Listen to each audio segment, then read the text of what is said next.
திருக்காலத்தியப்பரின் திருமலைச்சாரல் பக்கத்திலே செல்ல செல்ல திண்ணனாருக்கு ஏற்படக்கூடிய ஒரு அனுபவம் உடம்பிலே பாரம் குறைவது போல இருக்கிறதே என்று வியக்கிறாரே, இது என்ன? இது ஒரு ஆழமான கருத்து.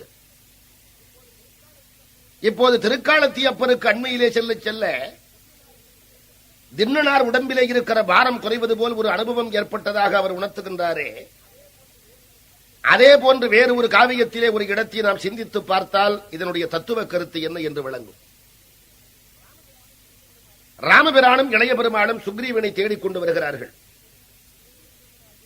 சொல்லின் செல்வனாகிய அனுமன் சுக்ரீவனுக்கு அமைச்சனாக இருக்கிறவன். அந்த ராமபிரான் பக்கத்திலே மிக நெருக்கமாக சென்று யார் என்று தெரிந்து கொள்வதற்காக பக்கத்திலே நெருக்கப் போகிறார். அப்படி பக்கத்திலே ராமபிரான் பக்கத்திலே நெருங்கி போக போக அனுமனுக்கு உடம்பிலே ஒரு அனுபவம் ஏற்படுகிறது. எலும்பெல்லாம் உருகுவது போல இருக்கிறது. உடம்பே இல்லாதது போல தோன்றுகிறது. அந்த ராமபிரான் மேலே சொல்ல முடியாத மிகப்பெரிய அன்பு ஏற்படுகிறது. அதை கண்டு அனுமன் வியந்து போய் சொல்லுகிறான், என்ன இது, எனக்கு ஒரு புதிய அனுபவம் ஏற்படுகிறது. என்பு நெக்கு உருகுகின்றது, இவர்கின்றது இவர் மேல் காதல், அன்பினுக்கு அவதி இல்லை, என் எலும்பெல்லாம் உருகுவது போல இருக்கிறது, உடம்பெல்லாம் பாரம் குறைவது போல இருக்கிறது என்று அனுமன் கூறுகிறான். திருக்காலத்தியப்பருக்கு அண்மையில் செல்லுகின்ற காலத்தில் திண்ணனாருக்கு என்ன அனுபவம் ஏற்பட்டதோ அதுபோலவே ராமபிரான் பக்கத்திலே செல்லுகின்ற அனுமனுக்கு அதே போன்ற அனுபவம் ஏற்படுகிறது. திருக்காலத்தியப்பரை இனிமேல் வழிபடு தெய்வமாக மேற்கொள்ளப் போகிறார் திண்ணனார். ராமபிரானியை இனிமேல் வழிபடு தெய்வமாக மேற்கொள்ளப் போகின்றான் அனுமன். தாங்கள் வழிபடும் தெய்வத்தினுடைய பக்கத்திலே செல்லுகின்ற காலத்திலே உடம்பிலே பாரம் குறைவது போலவும் எலும்பு உருகுவது போலவும் உடம்பே இல்லாதது போலவும் ஒரு அனுபவம் ஏற்படுவதாக இரண்டு பக்தர்களும் தெரிவிக்கிறார்கள், திண்ணனாரும் அனுமனும். இது என்ன? தெய்வத்தினுடைய பக்கத்திலே செல்லுகின்ற அடியவனுக்கு உடம்பிலே இருக்கிற பாரம் குறைவது போல தெரியுமா? எலும்பு உருகுமா? இது என்ன கருத்தை விளக்குவது? இதற்குத்தான் சமய உலகத்திலே பெயர் ஜீவகரணம் சிவகரணமாதல். ஜீவகரணம் சிவகரணமாதல். கரணம் கரணம் என்றால் உறுப்புகள். மெய்யே, வாயி, கண்ணு, மூக்கு, செவி, உடம்பின் உறுப்புகள் எல்லாம் கரணங்கள். நம்முடைய மனதிலே நம்முடைய உடம்பை பற்றிய எண்ணிக்கொண்டிருக்கிற வரைக்கும் அவற்றுக்கு ஜீவகரணம் என்று பெயர். நம்முடைய ஜீவனுக்கு, நம்முடைய வாழ்வுக்கு உரிய உறுப்புகள், நாம் வாழ்வதற்கான உடம்பு என்று உடம்பை பற்றி உள்ளத்தில் எண்ணிக்கொண்டிருக்கிற வரைக்கும் அவற்றுக்கு பெயர் ஜீவகரணங்கள். உள்ளத்திலே நம்முடைய உடம்பை பற்றி எண்ணாமல் உள்ளத்திலே இறைவனை பற்றி எண்ண தொடங்கிவிட்டால் இந்த கைகால் முதலான உறுப்புகள் உள்ளத்திலே உள்ள இறைவனோடு கலந்து விடுவதால் அவை சிவகரணங்கள். ஜீவகரணங்களாக இருக்கிற வரைக்கும் உடல் உறுப்புகளிலே வலி தெரியும், பளு தெரியும், கணம் தெரியும். அவை சிவகரணமாக மாறிவிட்டால் உடம்பிலே வலி தெரியாது, பளு தெரியாது, கணம் தெரியாது. அதாவது நம்முடைய உடம்பை பற்றியே நாம் எண்ணிக்கொண்டிருந்தால் வலி தெரியும், பளு தெரியும், கணம் தெரியும். உள்ளத்திலே இறைவனை வைத்து எண்ணத் தொடங்கிவிட்டால் உறுப்புகளிலே இருக்கின்ற வலியோ கணமோ பளுவோ எதுவும் தெரியாது. இது உண்மைதானா? இல்லாவிட்டால் பக்தியை வளர்ப்பதற்காக சொல்லப்படுகின்ற ஏதேனும் ஒரு பரியாயமான ஒரு கருத்தா? உள்ளத்திலே இறைவனை வைக்க வேண்டும் என்பதே இல்லை. உள்ளத்திலே ஏது ஒன்றையும் நாம் உறுதியாக பற்றி கொண்டு விட்டோம் என்று சொன்னால் உடம்பிலே பளு தெரியாது, கணம் தெரியாது, வலி தெரியாது, ஒன்றும் தெரியாது. உதாரணத்திற்கு பார்ப்போமே, காலையில எழுந்து அமர்ந்த உடனே மனைவியை அழைத்து, நேற்றுக்கு இந்த வலது பக்கம் மிகுந்த வலியா இருந்ததா, இப்போ கொஞ்சம் சுமாராக இருக்கிறது, இடது பக்கம் வலிக்கிறது. நேற்று வலது கால் கொஞ்சம் வலியாக இருந்ததா, இன்று இடது கால் வலிக்கிறது. இன்று காலையில் எழுந்தவுடனே நம்முடைய உடம்பை பற்றியே உள்ளத்திலே எண்ணிக்கொண்டிருந்தால் இந்த கை வலிக்கும், கால் வலிக்கும், எல்லாம் செய்யும். இப்போது இது ஜீவகரணமாக இருக்கிறது என்று அர்த்தம். உள்ளத்திலே இறைவனை வைத்து அவனை எண்ணத் தொடங்கிவிட்டால் இந்த வலியெல்லாம் தெரியாது. உள்ளத்தில் இறைவனை வைக்க வேண்டும் என்று கூட அல்ல, எந்த ஒரு பொருளையும் உறுதியாக உள்ளத்திலே எண்ணிவிட்டால் நிச்சயமாக வலி தெரியாது, பளு தெரியாது. ஒரு சங்கீத ரசிகர், அவருக்கு தேவாரத்தின் மேலே மிகுந்த ஈடுபாடு. துரதிருஷ்டவசமாக அந்த சங்கீத ரசிகருக்கு வயிற்று வலி. அவருக்கு தேவாரத்தில் ஈடுபாடு என்பதோடு கூட அவருக்கு அப்பர் சாமியினுடைய தேவாரம் என்றால் சொல்ல முடியாத ஈடுபாடு. அப்பர் சாமிகள் தேவாரத்திலேயும் கூற்றாயினவாறு விளக்ககளீர் என்று சொன்னால் அந்த தேவாரத்திலே இன்னும் ஈடுபாடு. அவ்வளவு ஈடுபாடு உள்ள சங்கீத ரசிகருக்கு பாவம் சொல்ல முடியாத வயிற்று வலி. அவர் வீட்டு திண்ணையிலே படுத்துக் கொண்டு வயிற்றை பிடித்துக் கொண்டு ஐயோ ஐயோ ஐயோ என்று புலம்பிக் கொண்டே இருக்கிறார். வயிற்று வலி தாங்காமல் இந்த முனைக்கும் அந்த முனைக்கும் புரண்டு கொண்டு வயிற்று வலி தாங்காமல் அப்பா என்று புரண்டு கொண்டிருக்கிறார். அந்த நேரத்திலே வானொலி பெட்டியிலே கூற்றாயினவாறு விளக்குகளில் தேவாரம் அந்த பாடல் கேட்கிறது. அந்த பாடலை கேட்க ஆரம்பித்த கணத்திலே இருந்து வயிற்றை பிடித்துக் கொண்டு தென்னையிலே உருண்டு கொண்டிருந்த இவர் அந்த தேவாரத்தை கேட்க ஆரம்பித்த உடனே சாபாஷ், அப்படி, ஓஹோ, அடாடா, என்ன அருமை என்று அந்த தேவாரம் முடிந்தவுடன் மறுபடியும் வயிற்றை பிடித்துக் கொண்டு ஐயோ அப்பா என்று மறுபடியும் கதறுகிறார். ஏன்? அவர் அந்த தேவாரத்தை கேட்கின்ற சில நிமிஷங்கள் வரைக்கும் அவருக்கு வயிறும் அதிலே வலியும் இருந்தது உண்மைதானே? ஏன் தெரியவில்லை? மனதிலே தேவாரத்தை தூக்கி வைத்து ஈடுபாடு கொண்டார். வயிற்று வலி தெரியவில்லை. அது முடிந்தவுடன் தன்னுடைய மனதிலே தன்னுடைய உடம்பை பற்றி எண்ணினார். வயிற்று வலி தெரிகிறது, அவ்வளவுதான். ஆகவே உள்ளத்திலே நம்முடைய உடம்பை பற்றி எண்ணிக்கொண்டிருந்தால் வலி தெரியும், இறைவனை பற்றி எண்ணிவிட்டால் வலி தெரியாது என்பதைத்தான் ஜீவகரணம் சிவகரணமாக மாறுதல் என்று சொல்வது வழக்கம். அப்படி திருக்காலத்தி அப்பருக்கு அண்மையிலே செல்ல செல்ல இவருக்கு ஏற்படுகின்ற அனுபவம் திண்ணனாருக்கு ஆவது என் இதனை கண்டு இங்கு அணிதரும் என் மேல் வாரம் போவது போன்று உளதே என்று சொல்லுகின்ற கருத்து.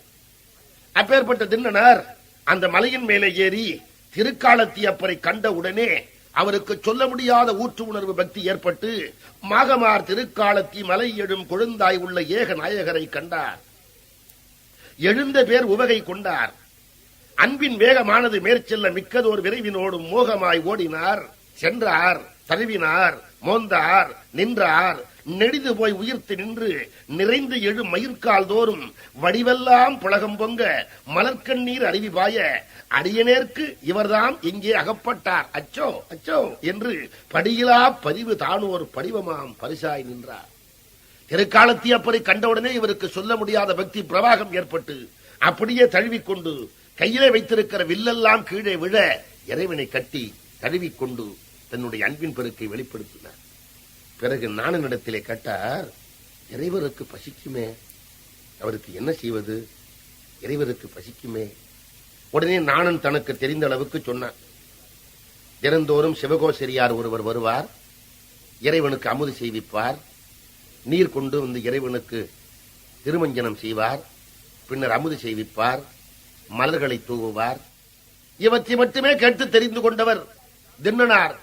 உடனடியாக தானும் அவ்வாறு செய்ய வேண்டும், இவர் பசித்திருப்பாரே, சால பசித்திருப்பாரே என்று மிக வேகமாக மலையை விட்டு கீழே இறங்கி ஓடி தான் வேட்டையாடி அவ்வாறு வேட்டையாடக்கூடிய மான் முதலானவற்றினுடைய சதைகளை சூட்டுக்கோளிலே பொருத்தி நெருப்பிலே காட்டி தானே கடித்து பார்த்து வெந்ததையெல்லாம் தேக்கதியிலே வைத்து வேகாதவற்றையெல்லாம் தூக்கி எறிந்து அவருக்கு அபிஷேகம் செய்வதற்கு திருமஞ்சனம் செய்வதற்கு பாத்திரம் இல்லையே, அதை பற்றி என்ன கவலை, பத்திரம் இருக்கிறதே உள்ளத்தில்.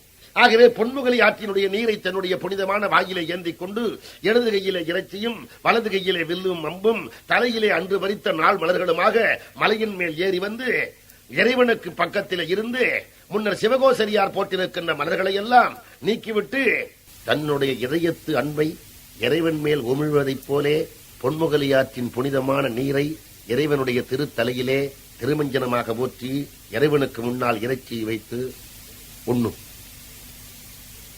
பசிக்குமே, உண்ணும். உண்ண மாட்டாயா? நீ எப்படி உண்பாய்? நான் இங்கே இருக்கிற வரைக்கும் நீ எப்படி உண்பாய்? நான் வெளியே போய் காவலாக நிற்கிறேன், நீ உண்டுவிட வேண்டும் என்று வெளியிலே வந்து தன்னுடைய கையிலே வில்லையும் அம்பையும் ஊன்றிக் கொண்டு இரவிலே கொஞ்சம் கூட கண் இமைக்காமல் அப்படியே காவல் காத்து நிற்கிறார்.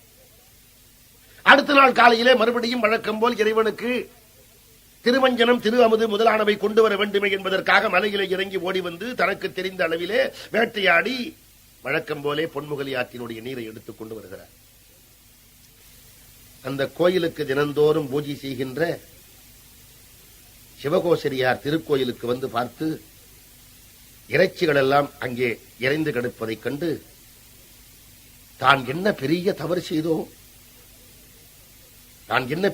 செய்தோம், அல்லது தன்னுடைய பரம்பரையில என்ன பெரிய தவறு செய்தார்கள், இவ்வாறு கிடக்கிறதே நான் என்ன செய்வேன் என்று சொல்ல முடியாத அளவிற்கு அவர் அப்படியே புலம்பி, இறைவா, என்னுடைய பரம்பரையில் யாரேனும் ஏதேனும் குற்றம் செய்தார்களா, நான் என்ன செய்வேன் இவ்வாறு கிடக்கிறதே என்று அவற்றையெல்லாம் நீக்கி தூய்மைப்படுத்தி வழக்கம் போலே திருமஞ்சனம் செய்து மலர்களை தூவிவிட்டு அவர் சென்றார். இப்போது இரண்டாவது நாள் மறுபடியும் போய் இறைச்சி முதலானவற்றை எடுத்துக்கொண்டு வரக்கூடிய தின்னனார் முன்னர் சிவகோசரியார் சுத்தம் செய்துவிட்டு போய்விட்டதால் இறைவன் தான் வைத்ததை உண்டு விட்டார் என்று கருதி மகிழ்ந்து, பார்த்தாயா, நான் இருந்தால் நீ உண்ண மாட்டாய், தினமும் உனக்கு கொண்டு வந்து நான் அமுது படைத்துவிட்டு வாசலிலேயே நான் காவலாக நிற்பேன் என்று சொல்லிவிட்டு வழக்கம் போலே அன்றைய தினமும் படைத்து விட்டு போய் நிற்கிறார். மறுபடியும் வந்து பார்க்கிற சிவகோசரியார் மீண்டும் இவ்வாறு இறைச்சி கிடக்கிறதே என்ன செய்வேன் என்று சொல்ல முடியாத துன்பப்படுகின்றார். சிவகோசரியார் உள்ளத்தில் ஏற்பட்டிருக்கின்ற வருத்தம் மிக நியாயமானது. முப்போதும் திருமேனி தின்றக்கூடிய சிவகோசரியாருடைய பெருமைகள் சொல்ல முடியாத பெருமை.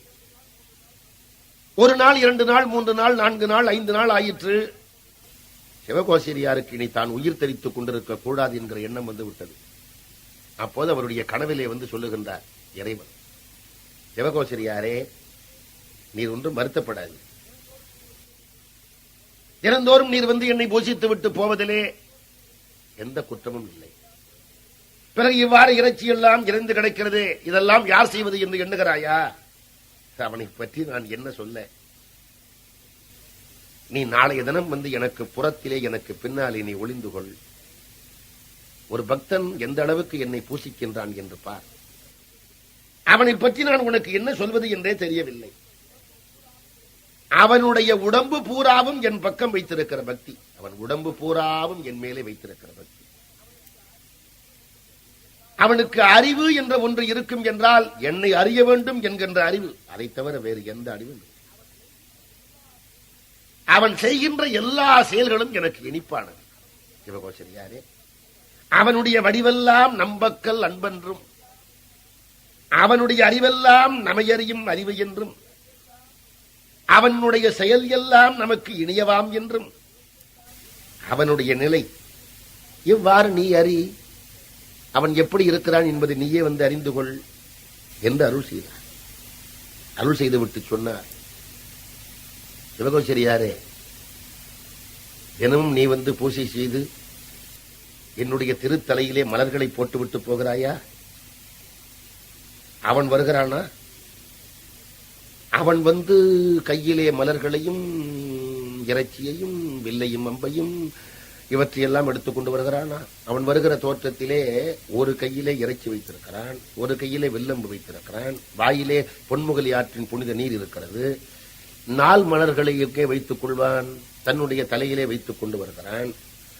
இப்பொழுது நீர் என்னுடைய தலையிலே மலர்களை தூவி விட்டு போன பிறகு அவன் கொண்டு வந்த மலர்களை என்னுடைய தலையிலே சொரிய வேண்டும் அல்லவா? அதற்கு என்ன செய்கிறான்? எப்படி குனிந்து மலர்களை தலையிலே சொரிவது? ஏற்கனவே நீ வைத்திருக்கிற மலர்களை எடுக்க வேண்டுமே என்று அவன் செருப்பணிந்திருக்கின்ற தன்னுடைய கால்களால் என்னுடைய தலையிலே நீ போட்ட மலர்களை எல்லாம் காலாலே தள்ளி விட்டு தான் கொண்டு வந்த மலர்களை என்னுடைய தலையிலே சொல்கின்றான். சிவகோசரியாரே, அவன் செருப்பணிந்திருக்கின்ற கால் என்னுடைய தலையிலே படுகின்ற போது முருகனுடைய திருவடி என்னுடைய தலையிலே படுவது போலே இருக்கிறது. இறைவன் தெரிவிக்கிறார், விருப்புறும் அன்பென்னும் வெள்ளக்கால் பெருகிற்று என்ன, வீழ்ந்த செருப்பு அடி அவ் இளம்பருவச் சேயடியில் சிறப்புடைத்தால். இளம்பருவச் சேயாக விளங்கக்கூடிய முருகனுடைய திருவடி என்ன செம்மை உடையதோ அப்பேற்பட்ட அன்பை நான் பெறக்கூடிய வகையில் என்னிடத்திலே வந்து அவன் அன்பை காட்டுவதை நீயே காணலாம். நாளை தினம் வந்து எனக்கு புறத்திலே நீ இருந்து கொள்வாயாக என்று 6வது நாள் காலையிலே தன்னுடைய திருவிளையாடலை மேற்கொள்ள வழிகின்றார் இறைவன். கருமுகில் என்ன நின்ற கண்படா வில்லியார், 5 நாளும் கண்களை மூடவே இல்லை. மேகம் ஒன்று உருவெடுத்து வந்து நின்றால் எப்படி இருக்குமோ அப்படி கருத்த நிறத்தை உடைய கண்ணப்பன் கண்மூடாமல் கையிலே வில்லை வைத்துக் கொண்டு காத்துக் கொண்டு நிற்கின்றார். 1 நாள் 2 நாள் 3 நாள் 4 நாள் 5 நாள் முறைப்படி தான் தனக்கு தெரிந்த முறையிலே எவ்வாறு பூஜை செய்ய வேண்டுமோ அவ்வாறு பூஜை செய்து கையிலே வில்லை ஊன்றிக் கொண்டு இரவு பூராவும் கண்ணை கொஞ்சம் கூட இமைக்காமல் இறைவனுக்கு எந்த விதமான ஆபத்தும் வந்துவிடக் கூடாது என்று காவல் இருக்கிறவர். 6ஆம் நாள் காலையிலும் வழக்கம் போல் வழிபாடு செய்வதற்காக என்ன கொண்டு வர வேண்டுமோ அவற்றை கொண்டு வருவதற்காக போகின்றார் திண்ணனார். கருமுகில் என்ன நின்ற கண்படா வில்லியார்தான் வருமுறை 6ஆம் நாளில் வரும் இரவு ஒழிந்த காலை அருமறை முனிவனார் வந்து அனைவதன் முன்னம் போகி தருமுறை முன்பு போல தனிப்பெரும் வேட்டையாடி வழக்கமாக எப்படி எப்படி மேற்கொள்வாரோ அப்படி எப்படி அமுதம் முதலானவற்றுக்கெல்லாம் இறைவனுக்கு திருவமது திருமஞ்சனம் செய்வதற்கு தேவையாக வேட்டையாட வேண்டியதற்கெல்லாம் புறப்பட்டு காலையிலே போய்விட்டார். மாறு இல்லாத ஊன் அமுது, நல்ல மஞ்சனப் புனல், சென்னியாகிய தலையிலே ஏறுகின்ற நாள் மலர் இவற்றை வழக்கம் போலே வெவ்வேறு இயல்பினில் அமைத்துக் கொண்டு இந்த உலகத்திலே யார் யார் தன்னை வணங்குகின்றார்களோ அவர்களுக்கெல்லாம் தான் இருப்பதை காட்டுகின்ற தேருவார்க்கு அமுதமான செல்வனார் திருக்காலத்தி 6 சேர் சடையார் வழக்கம் போல் அவரை அணுகுவதற்காக வந்து கொண்டிருக்கின்றார் திண்ணனார். ஆனால் அவருக்கு 6வது நாள் காலையில் உள்ளத்திலே ஏதோ ஒரு விதமான உணர்ச்சி. என்ன உணர்ச்சி? காலம் தாழ்ந்து விட்டதோ என்ற ஒரு உணர்ச்சி. அவரே எண்ணி பார்க்கிறார், என்ன இன்றைய தினம் நான் காலம் தாழ்த்தி விட்டேனோ, எனக்கு ஒன்றுமே விளங்கவில்லையே என்று எண்ணிக்கொண்டு மலையின் மேல் ஏறுகின்ற அவருக்கு பறக்கக்கூடாத தீய பறவைகள் எல்லாம் பறப்பதை கண்டுகிறார். தீய சகுனங்கள் அவருக்கு தோன்றுகின்றன. வேடுவர்கள் சகுனங்களின் மேலே மிகுந்த நம்பிக்கை கொண்டவர்கள். அவர்கள் வேட்டையாட புறப்படுகின்ற பொழுதும் சரி, அவர்கள் மேற்கொள்ளுகின்ற ஒவ்வொரு செயலிலும் சரி, சகுனங்களிலே மிகுந்த நம்பிக்கை கொண்டவர்கள். இந்த பறவை பறந்தால் இந்த நன்மை நடக்கும், இந்த பறவை பறந்தால் இந்த தீமை நடக்கும் என்றெல்லாம் அவர்களுக்கு சகுனத்தின் மேலே ஒரு பெரிய நம்பிக்கை.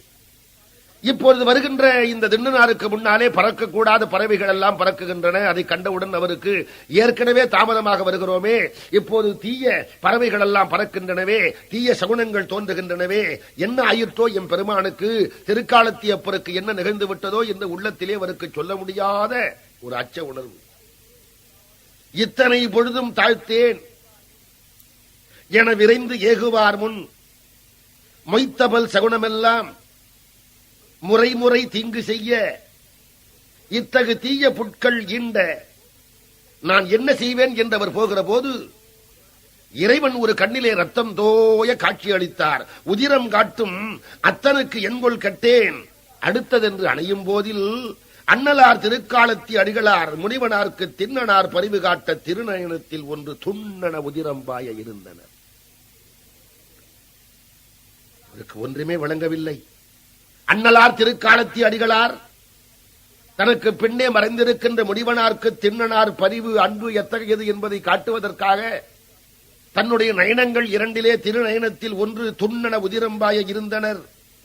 அதை தூரத்திலே பார்க்கின்ற திண்ணனார் தூரத்தே அதை கண்ட வண்ண வஞ்சலையார் கண்டு வல்விரைந்து ஓடி வந்தார். தான் வணங்கும் எல்லாம் வல்ல இறைவனுடைய திருக்கண்கள் ஒன்றிலே இருந்து ரத்தம் பெருகி வருவதைக் கண்டு வந்தவர் குருதி கண்டார், மயங்கினார். வாயில் நன்னீர் சிந்திட கையில் ஊனும் சிலையுடன் சிதறி வீழ கொந்தலர் பள்ளி தாமும் குஞ்சி நின்று அலைந்து சோர பைந்தடை அலங்கல் மார்பர் நிலத்திடை பதிந்து வீழ்ந்தார். வந்தவர் இறைவன் கண்களிலே ரத்தத்தை கண்டார், மயங்கினார். வாயிலே முகந்து கொண்டு வந்த பொன்முகலி ஆற்றினுடைய புனிதமான நீர் சிந்தியது. கையிலே கொண்டு வந்த நிவேதனத்துக்குள்ள ஊனும் மற்றொரு கையிலே தாங்கியிருக்கின்ற சிலை ஆகிய வில்லும் கீழே சிதறி விழுந்தது. அர்ச்சிப்பதற்காக தலையிலே எடுத்துக் கொண்டு வந்த கொத்து கொத்தான மலர்களெல்லாம் கீழே விழுந்தன. அவர் அப்படியே மயக்கமுற்றார், பதைத்தார், வெறும் தரையில் விழுந்தார். விழுந்தவர் எழுந்து சென்று இறைவனுடைய கண்ணிலே பெருகி வரக்கூடிய ரத்தத்தை கையினாலே துடைத்தார். அப்பொழுதும் ரத்தம் நிற்பதாக தெரியவில்லை. என்ன செய்வதென்று தெரியவில்லை. மறுபடியும் எழுந்து பெருமூச்சு விட்டு வெறும் தரையிலே வெறும் நிலத்திலே கீழே விழுந்தார். எழுந்தார். யார் இது செய்தார்கள் என்றே தெரியவில்லையே. என் பெருமானுடைய திருக்கண்ணிலே இவ்வாறு ரத்தம் வெள்ளமாக பெருகிக் கொண்டு வருகிறதே, நான் என்ன செய்வேன் என்று எல்லா திசைகளையும் பார்த்தார். எடுத்தார் கையை வில்லை. யார் இதை செய்திருப்பார்களோ அவர்களை அடித்தே தீருவேன் என்று விழுந்தவர் எழுந்து சென்று துடைத்தனர். குருதி ரத்தம் நிற்கவில்லை. வீழ்வது ஒழிந்திட காணார். செய்வது அறிந்து உயிர்த்து மீள அடிந்து போய் விழுந்தார். தேறினார். யார் இது செய்தார் என்ன எழுந்தார். திசைகள் எங்கும் பார்த்தார். எடுத்தார் வில்லும். இது யார் செய்திருப்பார்? என்னுடைய நாயகன் கண்களிலே இவ்வாறு ரத்தம் பெருகி வருகிறது. துடைக்க நிற்கவில்லை. இது யார் செய்திருப்பார்? விலங்கிலே ஏதேனும் ஒன்று இந்த மாதிரி வந்து செய்திருக்குமா? யாழி போன்ற விலங்கு ஏதேனும் ஒன்று இவ்வாறு வந்து செய்திருக்குமா? அல்லது வேறு யாரேனும் ஒருவர், வேடுவர் ஒருவர், அல்லது இந்த மலைப்பக்கம் வந்த ஒருவர், யாராவது ஒருவர் வந்து இவ்வாறு செய்திருப்பார்களா? எனக்கு ஒன்றுமே விளங்கவில்லையே, இது யார் செய்திருப்பார்கள் என்று. தன்னுடைய கையிலே வில்லை எடுத்துக்கொண்டு அம்புகள் எல்லாவற்றையும் பொருத்திக் கொண்டு வாளையும் தெரிந்து கொண்டு இம்மலையிடை எனக்கு மாறா மீளி வெம் மறவர் செய்தார் உலர்களோ. எனக்கு மாறாக வேறுபட்ட வேடுவன் யாராவது ஒருவன் இந்த காரியத்தை செய்திருக்கிறானா? அப்படி ஒருவன் செய்திருந்தால் அவனை நான் விடுவேனா? எனக்கு மாறா மீளி வெம் மறவர் செய்தார் உலர்களோ. விலங்கின் சாதி ஆளி முன்னாகி உள்ள வெளித்தவோ, அல்லது விலங்கிலே ஏதேனும் ஒன்று இவ்வாறு வந்து இறைவனுடைய திருக்கண்ணை தீண்டி இவ்வாறு செய்து விட்டதோ, என்ன செய்வேன் என்று நீலிரும் குன்றம் சாரல் நெடுதிடை தேடிச் சென்றார். மலையை விட்டு கீழே இறங்கி போய் தீமை செய்திருக்கக்கூடியவர்கள் யாராவது தன்னை போன்ற வெம் மறவர்களோ, இல்லாவிட்டால் யாழி போன்ற மிருகங்களோ தீமை செய்தன ஏதேனும் இருப்பின் அவற்றை கொன்றுவிட வேண்டும் என்கின்ற கோபத்தில் கையிலே வில்லையும் அம்பையும் எடுத்துக்கொண்டு மலையை விட்டு இறங்கி கீழே ஓடினார். எங்கும் தேடினார், பார்த்தார், திகைத்தார். யாரையும் காணவில்லை. வேடரை காணார். தீய விலங்குகள் மருங்கும் எங்கும் நாடியும் காணார். என்ன செய்வார்? மிக வேகமாக மறுபடியும் ஓடி வந்து இறைவனுடைய திருப்பாதங்களை அப்படியே பிடித்துக் கொண்டு அந்த லிங்கத்தை அப்படியே தழுவிக்கொண்டு நான் என்ன செய்வேன் என்று ஒன்றும் சொல்ல முடியாதவராக கண்ணீர் வெள்ளமாக பிறக அப்படியே கட்டிக்கொண்டு மறுபடியும் புலம்பினார். நாயகனார் தம்பால் வந்து நீடிய சோகத்தோடு நிறை மலர் பாதம் பற்றி மாடுர கட்டிக்கொண்டு கதறினார். கண்ணீர் வார. அவருக்கு ஒன்றும் விளங்கவில்லை. இறைவா, உனக்கு ஏன் இந்த நிலை வந்தது? ஓ, நான் உன்னை கண்டுவிட்டதால் இந்த நிலை உனக்கு வந்து விட்டதா? பாவியேன் உன்னை பார்த்து விட்டதால் இந்த நிலை உனக்கு வந்து விட்டதா? இறைவா, பாவியேன் கண்டவண்ணம் பரமனார்க்கு அடுத்ததென்னோ. இங்கே தென்னனார் உள்ளத்திலே தோன்றுகிற எண்ணத்தை எண்ணி பார்க்க வேண்டும். இறைவனை தரிசிக்கின்ற தகுதி தனக்கு இல்லையோ, தான் ஒரு பாவியோ, தான் இறைவனை தரிசித்ததால் அவனுடைய திருக்கண்ணிலே ரத்தம் வந்து விட்டதோ என்று கள்ளமில்லாத உள்ளம் எண்ணுகிறது. பாவி ஆதலினாலே தான் கண்டதால் இறைவனுக்கு இப்படி நிகழ்ந்து விட்டதோ. இந்த இடத்தில் வள்ளலார் கருத்து ஒன்றையும் நாம் நினைத்து பார்க்கலாம். வள்ளலார் இறைவனை தரிசிக்க வேண்டும் என்று சதா திருவுள்ளம் பற்றி இருப்பவர். ஆனால் இறைவனோ தன்னுடைய திருவடியை அவருக்கு காட்டவில்லை. அவர் சொல்லுகிறார், இறைவா, நான் உன் திருவடியை காண வேண்டும் என்று துடிக்கின்றேன், நீ காட்டவில்லை. காரணம், கண்டால் ஒருவேளை நான் கண் போட்டு விடுவேன் என்று காட்டவில்லையா?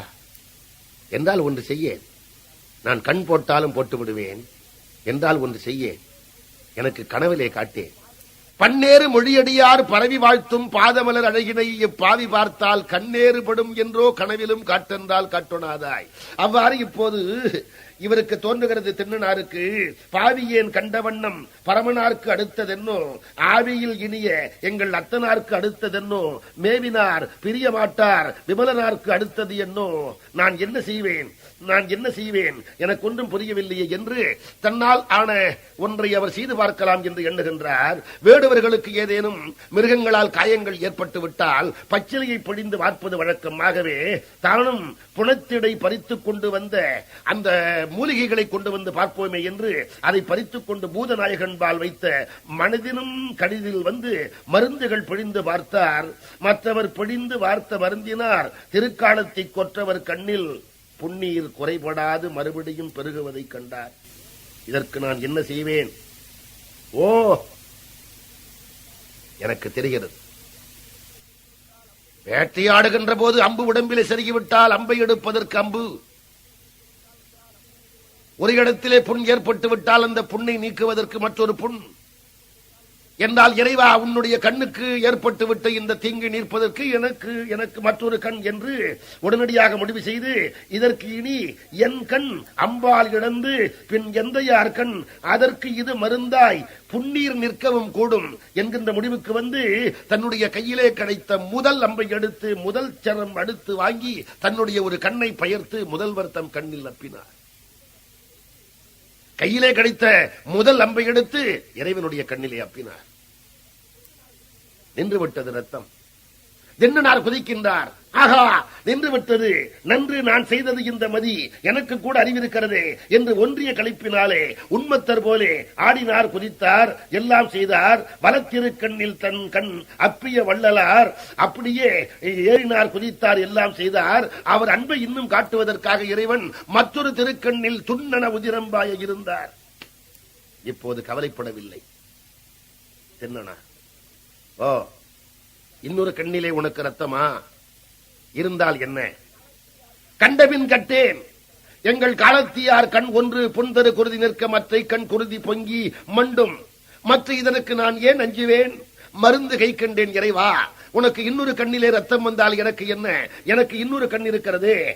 அப்படி இருக்கிற பொழுது எனக்கு என்ன கவலை என்று மற்றொரு கண்ணையும் பெயர்ப்பதற்காக இப்போது அம்பை கூர்மையாக தேடி எடுக்கிறார். கண்ணுதல் கண்ணில் தங்கள் கண் இடந்து அப்புகின்ற போது அந்த இடம் தெரிய வேண்டுமே என்பதற்காக திருக்கண்ணில் இடது காலை ஊன்றிக்கொண்டு உள்நீரை விரிப்பினோடு ஒப்பற்ற கூர்மை உடைய ஒரு பகழியை கையில் எடுத்து திண்ணனார் தன்னுடைய கண்ணிலே அப்படியே ஊன்றி மற்றொரு கண்ணை பறிக்க போனார்.